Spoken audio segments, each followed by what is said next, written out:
Welcome back, America. It's Hugh Hewitt from Angus King to Senator Tom Cotton of Arkansas. Senator Cotton, welcome back from your trip under the Arctic cap. Good morning, Hugh. It's great to be back on with you. Yes, I made it alive to the Arctic ice and back this past weekend.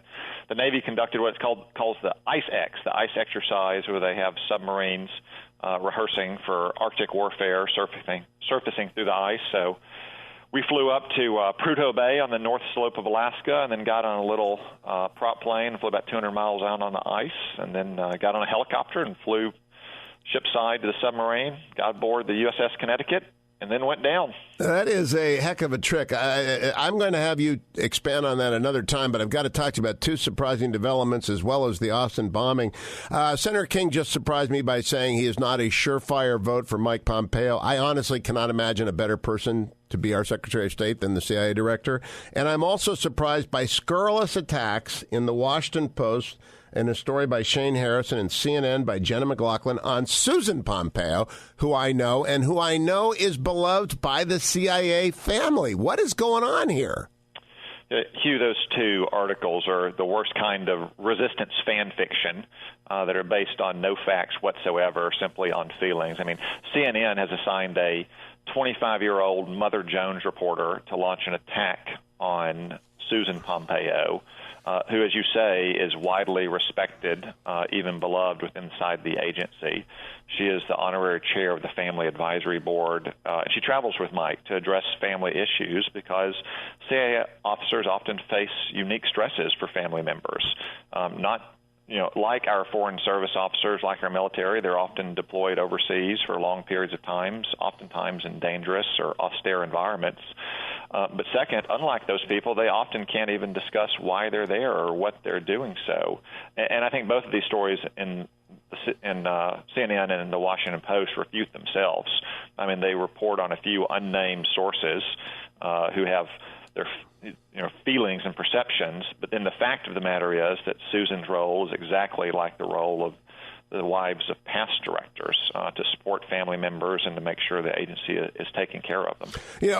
As you know, and my audience knows, I have extended family who have served in the agency, and it is a very difficult job to be an undercover operative, and the family support network is vital. And Mrs. Hayden was doing the same thing for General Hayden. They all do the same thing. So when they dig up a Kathleen Clark, a, quote, government ethics expert at Washington University in St. Louis, called Susan Pompeo's role at the CIA a red flag, questioning her use of CIA office space. I question, who is Kathleen Clark? I mean, has she ever even set foot at Langley?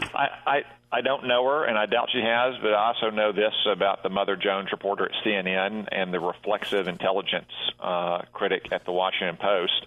I doubt they've ever had the responsibility for a single life in their hands, much less the lives of thousands of people, the way Mike Pompeo does today. In fact, the way he did when he was just 1 or 2 years out of West Point in West Germany. It gives you a little bit different perspective whenever you're responsible for the lives of people.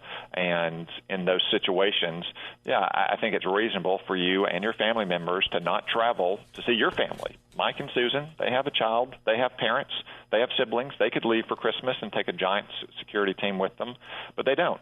They stay in the area for Christmas, and they visit all those CIA employees and their families who don't get to take breaks for Christmas, who don't work for CNN and Washington Post and get to take 2 weeks off to go be in the comforting embrace of their family members for the holidays. So when you have had real responsibility in your life and done something other than just bang on a keyboard for a living, then it gives you a little bit different perspective. Now, I am curious about Senator King, who I have great admiration for. He's a friend, and he said he's not yet, he hadn't decided what to do about Mike Pompeo, but he thinks it could be close. I don't think it's going to be close, because I think if you're Heidi Heitkamp and you vote against Mike Pompeo, you lose that Senate seat. Ditto Joe Manchin, et cetera. But what do you think, Senator Cotton? First, I'm confident that the Senate will confirm both Mike Pompeo as our next Secretary of State and Gina Haspel as our next Director of the CIA. I've had conversations with several Democrats who say they expect to support them both.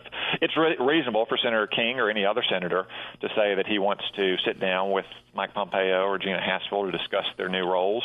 I know Senator King voted for Mike Pompeo to be the CIA director, but again, it's reasonable to have that conversation that he's moving on to a new role. And I respect Angus, and I think that once he has those conversations with both of them, that he'll be one of the Democrats that supports both their nominations. Now, I want to turn to Austin, Texas. Senator King tells me there's an Intel committee meeting coming up later today. Have you been briefed in any sidebar yet as to what is going on down there? I had a law enforcement officer call me this morning from Texas who said quite unofficially that he believes it's Islamist extremism. There's nothing I can find anywhere other than that phone call to that extent, so it's not credible yet.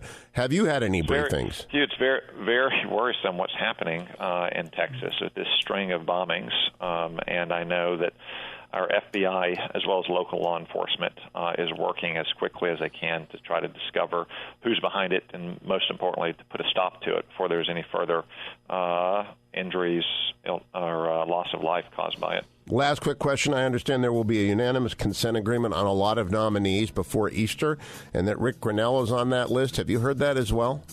I hope so. We tend to have voice votes for several dozen nominees before recess. Rick Grinnell should be one of those voice votes because we need him in Germany as our ambassador. Tom Cotton, it's always a pleasure, Senator, even when you're just back from the ice cap. And go out there and keep up the work on letting people know Susan Pompeo is a national treasure, and this is just the worst sort of sliming going on, and it really upsets me. Thank you, my friend. I'll be right back. America Hour number 3, straight ahead.